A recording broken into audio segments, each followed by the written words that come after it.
Pessoal, é muito bacana quando nós encontramos um livro em que nós lemos uma frase que nos causa aquele impacto, de repente dá até uma guinada na nossa vida, com aquela simples frase. Foi o que eu vi, por exemplo, numa obra publicada em 1854. É uma obra pequena, um conto, uma novela que Herman Melville publicou com o nome O Escrevente, ou escrivão, ou copista, como queiram aí, de acordo com os nossos tradutores. Bem, deixa eu dar uma dica sobre esse livro para a gente extrair essa frase, sem dar spoiler do livro, que não é a nossa finalidade, de jeito nenhum. O lance todo é pegar as frases desse livro e dar o pontapé inicial a um conjunto de reflexões que nós faremos ao longo do tempo em torno do existencialismo. É uma corrente filosófica muito bacana, que muita gente tem medo. É verdade. O pessoal fala, pô, cara, você vai falar sobre existencialismo, mas isso é meio deprê. Pô, olha, não é bem assim, não.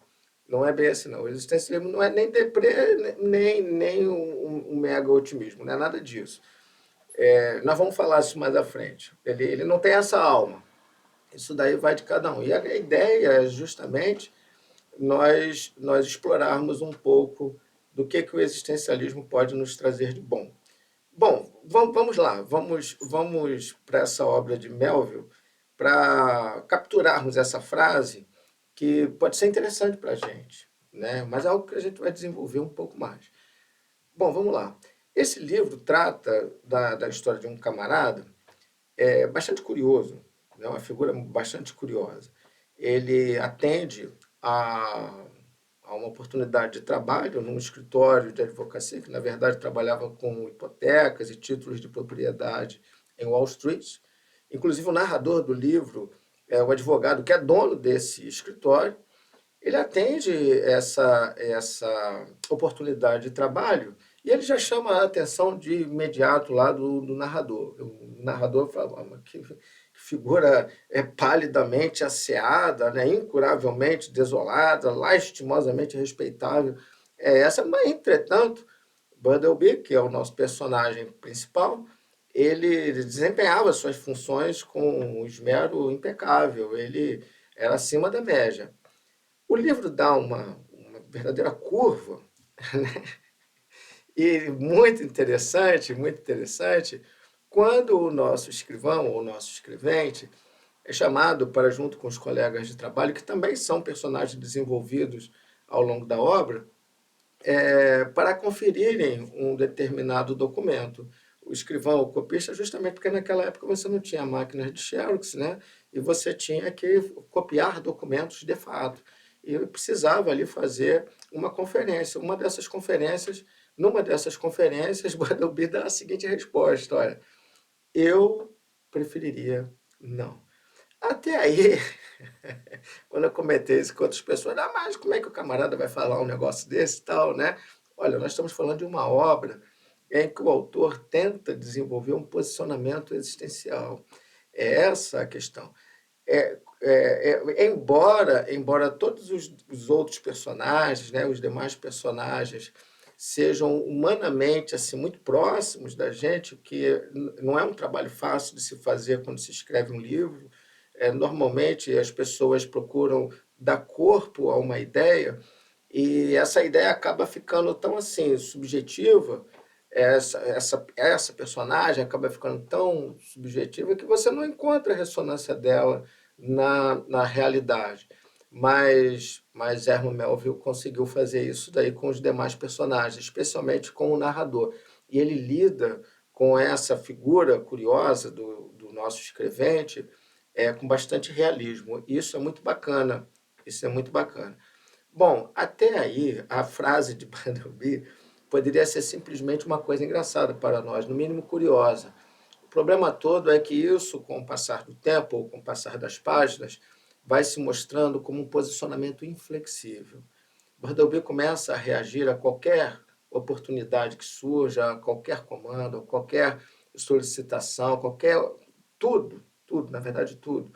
Ele vai respondendo, eu preferiria não. Sentado à sua mesa, de frente para uma janela que não tinha paisagem, era uma parede que foi erguida, né, com o avanço dos edifícios em Wall Street, eles não tinham paisagem nenhuma, era só a parede de um prédio, ele de frente para aquela parede, né, ele respondia a isso e ele permanecia ali na sua, na sua posição pacata, entretanto inflexível.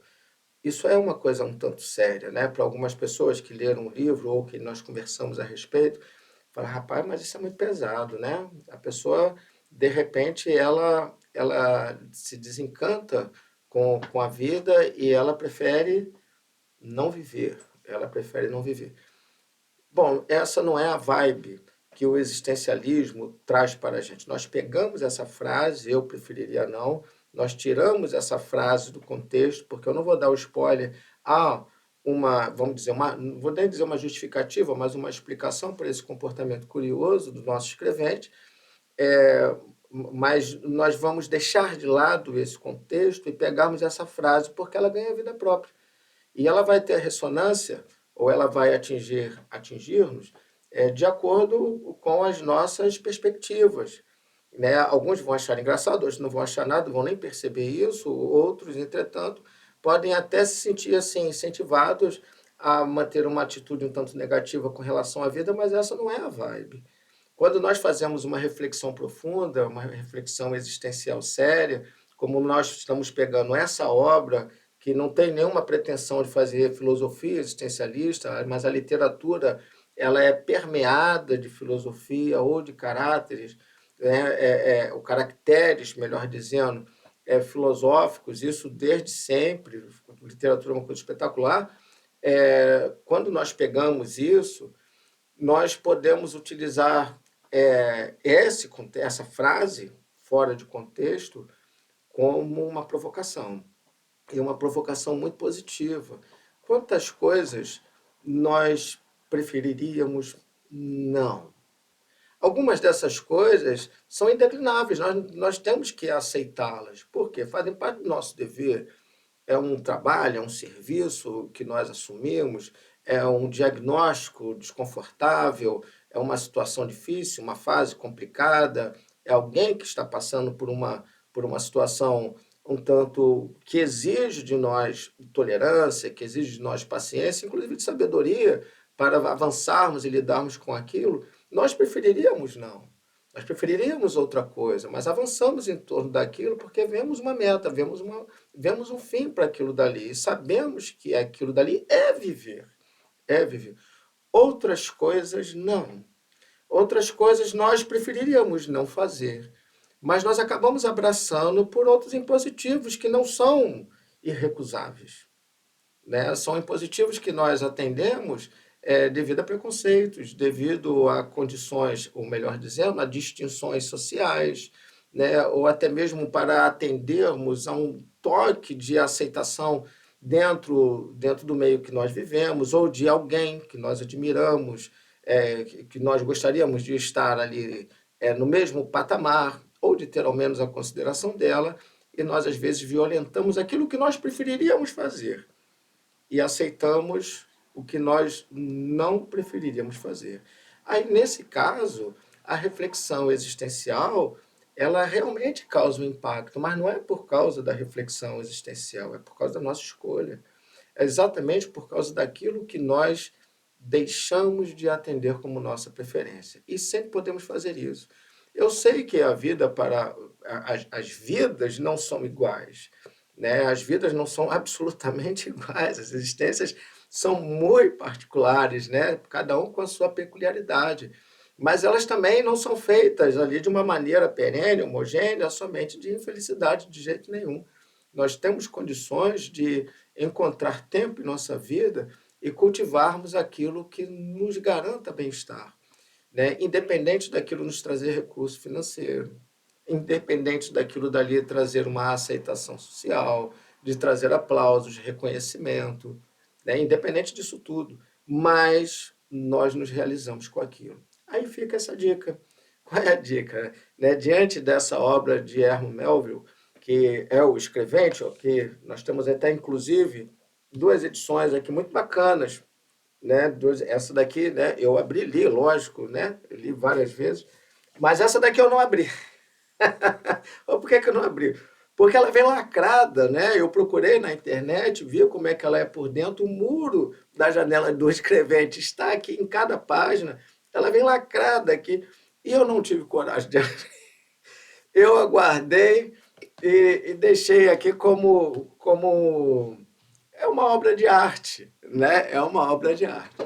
Bem, é, achei curioso, porque realmente eu não abri essa obra.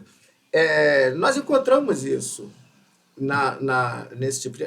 Eu recomendo o livro, né? Algumas pessoas, pô, não recomendo esse livro não, cara, porque isso não pode bater muito legal para algumas pessoas, mas eu recomendo sim, eu recomendo, mas com essa condição de você não aceitar a figura de Bartleby como um exemplo a ser seguido. Ele, na verdade, ele é uma provocação grave. Ele foi enquistado ali no livro como uma possibilidade decadente de quando nós, pelo fato de desencantarmos com a vida, nós preferimos a não existência, né? Então a coisa é um tanto, fica meio pesado se você segurar a onda do escrevente. Mas a ideia não é essa, a ideia é aceitarmos essa provocação e levarmos isso para casa como um motivo para melhores escolhas. Essa é a grande ideia.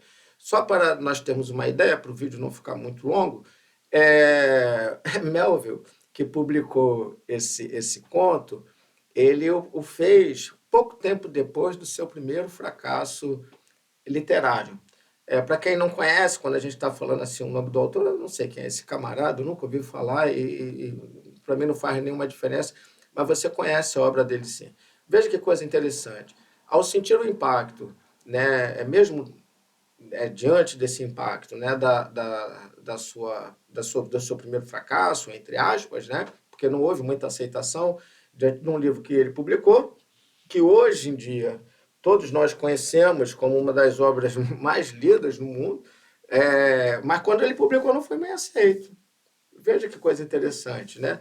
Mas ele mesmo assim perseverou, colocou essa obra interessantíssima, né? E a gente precisa saber quem é esse autor. Ele nada mais, nada menos publicou Moby Dick. Bacana, né? Muito bacana. É uma outra coisa interessante, né? Diante de um fracasso, persevere, né?